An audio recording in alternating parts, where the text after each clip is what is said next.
Kuba izolo bebeyi-3,000 abantu abatsha abathe bosuleleka intsholongwane yeCorona, nto leyo ethathe inani labantu abanale ntsholongwane kweli yalibeka ku-563,598. Ukanti inani labantu abasweleke izolo bebeyi-213 ngelixa bebonke abaswelekileyo beyi-10,621. Liyancumisa kakhulu inani labantu abaphilileyo kule ntsholongwane kuba sithetha nje bayi-417,200.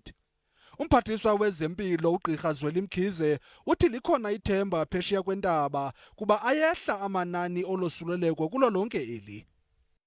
We're getting a little bit more optimistic, and we are quite pleased to see that the numbers have been increasing in all the provinces, but we're now recording a downward decline on all the provinces, mainly the main four that had the largest numbers.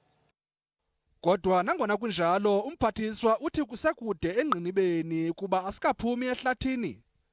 We are not out of the woods yet, but there's a trend now which is a downward decline, and on both Gauteng and KwaZulu-Natal that trend has begun. Umphathiswa uthi kwezi veki zimbalwa zidlulileyo lehlile kakhulu inani labantu abangena ezibhedlele ngenxa yale ntsholongwane. Ugqirha Mkhize ukwahlabe ikhwelo kuba bonke abemi beli ukuba bathi gqolo belandela imigaqo yokuzikhusela maxa wonke.